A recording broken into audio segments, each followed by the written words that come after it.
Hi there, this is our daily video for short-term trading purposes for August 9, 2019 in preparation for the next trading day on Tuesday, not on Monday because it's going to be a holiday on Monday, so it's going to be a long weekend.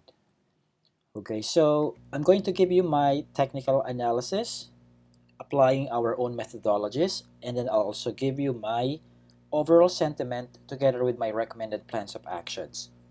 I'd like to remind everyone, if you're listening to this video, that everything that we're going to discuss here is for short-term trading purposes, even if from time to time you might be hearing me discuss index companies in this video.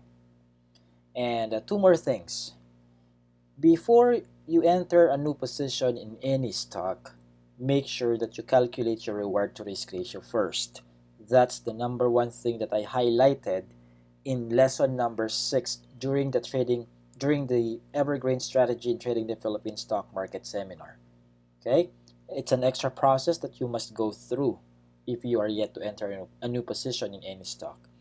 Number 2, if any of these 10 stocks begin at a price lower or higher than the dominant range that you are about to see, make sure that you post a request for that particular stock's latest trade and volume distribution and true market sentiment chart in our private clients forum. Okay, so let's begin with CHP. CHP closed on Friday at 3.34, support is at 2.88, resistance is at 3.6. Our 10 SMACD combo is valid. Foreign investors registered a net foreign buying worth 39 million pesos. RSI is still relatively distant from the classical overbought level. The risk level of CHP remains moderate. The positive DMI is hovering the negative DMI, but since the ADX is still below 25 points, I can't say that the upward momentum is very strong. It's not yet there yet. It's not there yet, but it's going there, going to that direction. The trade and volume distribution chart of CHP shows us that the dominant range is between 5.34 to 5.36. This makes the momentum power indicator bullish. Take note that our momentum power indicator is composed of 4 parameters or conditions. The last candlestick must be green. The last price should be equal or higher than the volume weighted average price. Third, the size of the volume or the volume bar must be green, and it should be at least higher than the 50% of the stock's 10-day volume average. And lastly, the dominant range should be closer to the intraday high than the intraday low for us to say that we have a bullish momentum power indicator or MPI. The true market sentiment for CHP is bearish. I'd like to reiterate, just like what I have kept mentioning, or what I keep on mentioning during the Evergreen Strategy in Trading the Philippine Stock Market all over the Philippines. It's a seminar, by the way, that the true market sentiment is not an indicator that forecasts or tells the future price direction of the stock. No, it's not created for that purpose. The true market sentiment is only I created it for us, for you and I, to know the prevailing mood of those traders, particularly the top 10 players or brokers who are trading that particular stock. It's a mood checker, not a direction forecasting tool. Okay? I hope that's crystal clear by now. Okay? So my overall sentiment for CHP remains bullish since our 10 SMACD combo is valid and our momentum power indicator is bullish. Meaning to say, if you have had CHP, you have the data-driven signal to top up to add more shares within the dominant range. And if you are yet to enter a new position, you can go ahead with doing that. But you must be satisfied first with your reward to risk ratio before you position within the dominant range. I am bullish on CHP. Next is SCC. Semirara closed on Friday at 22.9. Support is at 19.7. Resistance is at 24.5. Our 10 SMACD combo is not yet valid. And the foreign investors registered a net foreign selling worth 4.7 million. RSI is in the neutral territory. The risk level of Semirara is low. The negative DMI is still hovering the positive DMI. Although I am seeing a formation of a bullish convergence between the two DMI lines, SCC must break above 24.5 for us to see a potential bullish crossover between the positive and the negative DMI. So there's still a lot of work to do for Semirara in here.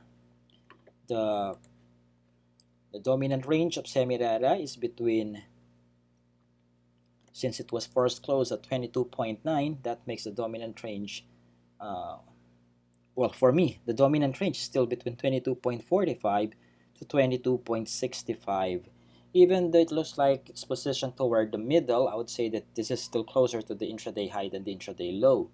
So it's still a bullish momentum power indicator for me. But if and when Semirara begins at a price lower than 22.9, I suggest that you watch for its price action between 22.45 to 22.7 or 22.65, within that area. The true market sentiment of Semirara is bearish. My overall sentiment for Semirara is, at this point, I'm still bearish because, number one, the 10 SMACD combo is still invalid. So if you still have Semirara just because it's still trading above your trailing stop loss, I suggest that you hold your position but don't top up yet. Keep your eye on your trailing stop loss. If you are planning to enter a new position on Semirara, I suggest that you wait for the 10 SMACD combo to be revalidated. If that will only happen once it breaks above 24.5, then so be it. You are in a better position, waiting for that combination to be revalidated than to, preempt that signal for now. Because I myself would prefer, trading Semirara on breakout or once it pulls back near 19.7. Well, of course, if the 10 SMACD combo will become revalidated and if the momentum power indicator will become bullish again once it breaks down below or within or somewhere near 19.7. It's either I buy on pullback or I buy on breakout, but not right now. Okay? So after Semirara, we have ISM.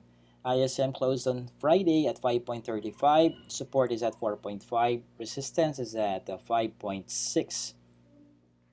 So the 10 SMACD combo is already valid. Foreign investors registered a net foreign selling worth 300,000 pesos. RSI is in the neutral level. The risk level of ISM remains low. The negative DMI is hovering the positive DMI, but I am seeing a formation of a bullish convergence between the two DMI lines. But it's still far.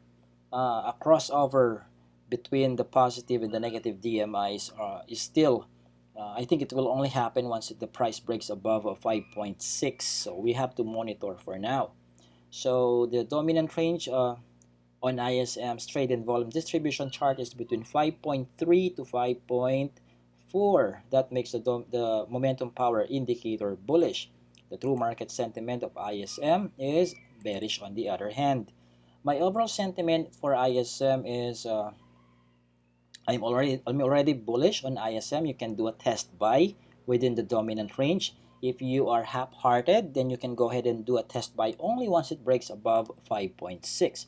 Of course, provided if the 10 SMACD combo remains valid and the momentum power indicator remains bullish by the time it breaks above 5.6. But as early as now, you can do a test buy since our 10 SMACD combo and MPI are valid and bullish respectively.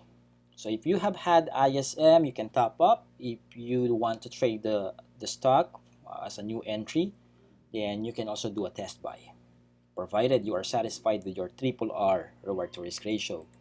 Next, we got ALCO. So ALCO closed on Friday at 1.03. Support is at 1.03. Well, actually, it's at 0.86. Resistance is at 1.03. Once it breaks above 1.03, that will make that price point a support level, and 1.15 as the next resistance. Unfortunately, despite that green candlestick, the 10 SMACD combo remains invalid. and RSI is in the neutral territory. The risk level is already high for ALCO. The positive DMI is still hovering the negative DMI, and although by classical definition the upward momentum is already very strong, but if we are to consider what happened in the past, I would say that ALCO is more of more of showing a sideways pattern based on the price action in the past 2 to 3 weeks. Okay, so let's take a look at the trade and volume distribution chart. The dominant range of ALCO is between 1 to 1.04. That makes the momentum power indicator bullish. The true market sentiment of ALCO is bearish on the other hand. Because of the invalidation of the 10 MACD combo, I can't say that we have a confirmed buy signal at this very moment. I think we are better off waiting for ALCO to break above 1.03 and wait for the 10 MACD combo to be revalidated for you to enter a new position. If you have ALCO because it's still trading above your trailing stop loss, I suggest that you hold your position. Do not top up yet. What did I say during the Evergreen Strategy in Trading the Philippine Stock Market seminar? When can you only preempt the validation of the 10 MACD combo? Two conditions. One, if you regard yourself as an experienced and a disciplined trader. Number two, if the momentum power indicator is bullish. Okay, remember that. Review your handouts. So after ALCO, we got SLI. SLI closed on Friday at 2.23. Support is at 1.86. Resistance is at... Okay, for us to find the resistance, what I did is that I plotted a up Fibonacci, an up Fibonacci that makes the psychological resistance positioned near 2.42, which is in confluence with the 61.8% extension of the up Fibonacci. Okay, there's also a midterm support somewhere near 2.08 as a precursor to 1.86. The 10 MACD combo is valid. Well, let's wait for MACD to cross above the signal line, because at this point it's on a tied position with the signal line. Let's wait for it to cross above the signal line. So we need to see a green candlestick for SLI on Tuesday. The RSI of SLI is in the neutral level. It's still relatively distant from the classical overbought level. The risk level of SLI remains low. The positive DMI is still hovering the negative DMI, and ADX is still far from reaching the 25-point score. So this is not yet a very strong upward momentum for SLI as far as DMI is concerned. Let's take a look at the trade and volume distribution chart. With respect to the closing price of 2.23, I would say that the dominant range is between 2.19 to 2.24, and that makes the momentum power indicator bullish. The true market sentiment for SLI is bearish on the other hand. So since our 10 MACD combo is not yet clearly valid at this point, because it has not technically crossed above the signal line yet, I would say that we don't have a confirmed buy signal at this moment. So if you have had SLI simply because it's still trading above your trailing stop loss, I would still say that you can still top up, since our momentum power indicator is bullish, and if you regard yourself as an experienced and a disciplined trader, so you can top up within the dominant range. If you are yet to enter a new position, you can also preempt the validation of our 10 MACD, provided you meet those two conditions which I mentioned a while back. What conditions? Conditions when can you only preempt the validation of the 10 MACD combo. Review your handouts if you attended the Evergreen seminar. I am bullish on SLI. Next, we got PHA. PHA closed on Friday at 0.56. Support is at 0.53. Resistance is at 0.78. The 10 MACD combo is not valid anymore, but we saw our green candlestick on a Friday. RSI is about 2 to 3 points away from hitting the classical oversold level. So it seems that PHA wants to respect the resistance or the support at 0.53. Let's see if it can sustain its rebound higher than 0.56 on Tuesday.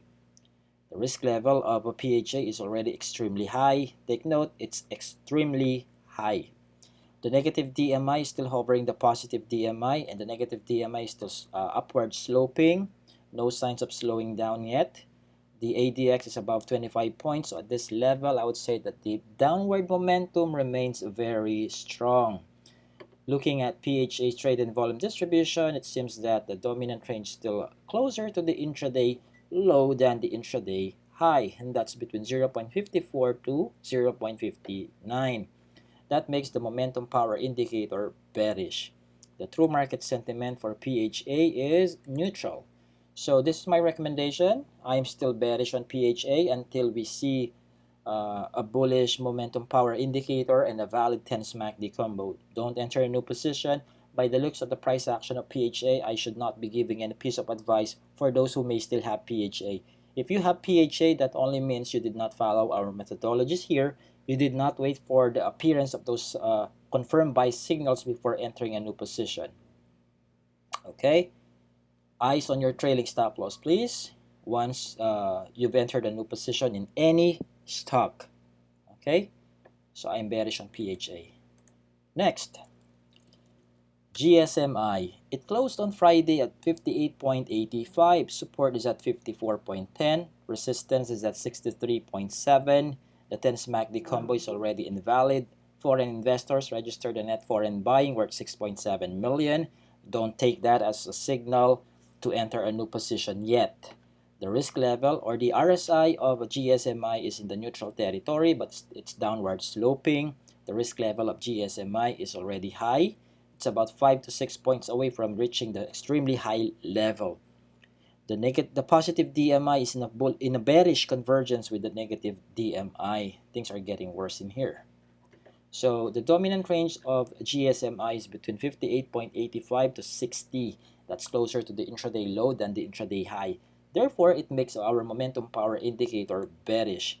The true market sentiment for GSMI is neutral. My overall sentiment is bearish on GSMI at this point. If you are still trading it because it's still moving above your trailing stop loss, I strongly advise to preempt your trailing stop loss. What did I say during the seminar? You can adjust the percentage of risk in the calculation of your trailing stop loss once you have spotted signs of a weakening upward momentum. And we have seen those signs of a weakening upward momentum. Number one, the 10 MACD combo is already invalid. The momentum power indicator is already bearish. That's the second. So adjust your trailing stop loss. Now, preempt it. Sell a few tranches. If your total holdings on GSMI is divisible by a few tranches. Personally, if it's anything lower than 20,000 pesos, I don't divide it anymore into whatever number of tranches. Okay? I am bearish on this stock. Don't enter a new position yet. Next, we got JGS. JGS closed on Friday at 63.05. Support is at 56.2. Resistance is at 69.6. The 10 MACD combo is already invalid. Foreign investors registered a net foreign selling worth 49 million pesos. RSI is in the neutral territory. The risk level of a JGS is moderate. The negative DMI is still hovering the positive DMI, and the ADX score is about 7 to 6 points away from reaching the 25 scale or 25-point level. So the downward momentum is not yet very strong at this point, but let's not wait for that thing to happen before we keep our eyes, before we respect our trailing stop loss. Now, the trade and volume distribution of JGS shows us that the dominant range is between 65.45 to 65.55, but let's not forget that it was forced closed on Friday at 63.05. Therefore, the dominant range in here is between 63.05 to 64.55. The one that I mentioned previously is the secondary dominant range. So I would say that the momentum power indicator is already bearish, not just because of the trade and volume distribution, but also of the other three parameters of our MPI. The dominant range of JGS is neutral. My overall sentiment is bearish on JGS in the short term. Don't enter a new position yet. Okay, don't enter a new position yet. If it's still trading above your trailing stop loss, hold your position. Do not top up. Don't apply your casual or usual buy below price or cost averaging or whatever. Okay, don't top up yet. Next is Double Dragon. Double Dragon closed on Friday at 23 pesos per share. Support is at 20.3. Resistance is at 23.9. The 10 MACD combo is already invalid. Foreign investors registered a net foreign buying worth 7 million pesos. RSI is downward sloping, and it's a lot closer to the it's now moving closely to the classical oversold level. The risk level of Double Dragon is already low. Don't use that as an excuse for your for your tapping up habit. Don't top up. The negative DMI is still hovering the positive DMI. I see no sign of a formation of a bullish convergence between the two lines. Actually, they are still showing a bearish divergence. Okay, so the dominant range of Double Dragon on Friday was between 22.5 to 23 pesos per share. That makes the momentum power indicator bearish. The true market sentiment for Double Dragon on Friday was bullish, but I don't suggest buying the dips. Those bullish top 10 players have deep pockets. Most of us don't have hundreds of millions, if not billions, in our pockets. So it's just enough for us to know their mood. I repeat, the true market sentiment is a mood checker, not a price direction forecaster, if there's such a word. Okay, so let's entertain the idea of doing a test buy once the 10 MACD combo is present, especially once the momentum power indicator becomes bullish. Not at this point. Okay, don't enter a new position. I'm bearish on Double Dragon in the short term. Last in today's video is Web. Web closed on Friday at 3.54. Support is at 3.2. Resistance is at 3.9. The 10 MACD combo has already been invalid for a few weeks already. Foreign investors registered a measly 274,000 pesos worth of net foreign selling on Friday. RSI is downward sloping. It's moving closer to the classical oversold level. The risk level of Web is moderate. The negative DMI is hovering the positive DMI. I'm seeing a bearish divergence between the two. No signs of a recovery yet. The trade and volume distribution chart of Web shows that the dominant range is between 3.5 to 3.6. Our momentum power indicator is bearish. The true market sentiment for Web is bearish as well, and that makes my overall sentiment bearish too. So don't enter a new position yet on Web. Don't top up as well. If it's still trading above your trailing stop loss, I suggest to preempt your trailing stop loss as soon as you can on Tuesday. Sell on strength. Sell a few tranches if it's divisible by a few tranches. If not, sell at once. Okay? So I am bearish on Web. So I'd like to remind those 1-year subscribers and actually everyone who are listening to this video, I'd like to invite you to attend the Evergreen Strategy in Trading the Philippine Stock Market Seminar in Makati this coming Saturday, August 17 from 10 a.m. to 5 p.m. at the First Metro Securities Hub at the Ayala Tower 1 and Exchange Plaza, Ayala Avenue, Makati City. If you are a 1-year subscriber, you can check on your account, log in, check your My Account tab. So if you're a 1-year subscriber, you can buy your ticket at a 50% discount. So you don't have to pay 6,500. You will only have to pay 3,250 pesos for your ticket. Okay, so we can only accommodate up to 30 in the room. Right now, we already have 20 plus guaranteed attendees this coming Saturday. So as long as this link is, as long as it appears on this page, you can register. So buy your ticket as soon as you can, and it's a prerequisite to your subscription. It's a requirement so that you can really understand the methodologies behind the methods and the strategies that we are using in here. Okay, again, my name is JC De Guzman. Have a relaxed weekend. I'll see you again on Tuesday. Bye for now.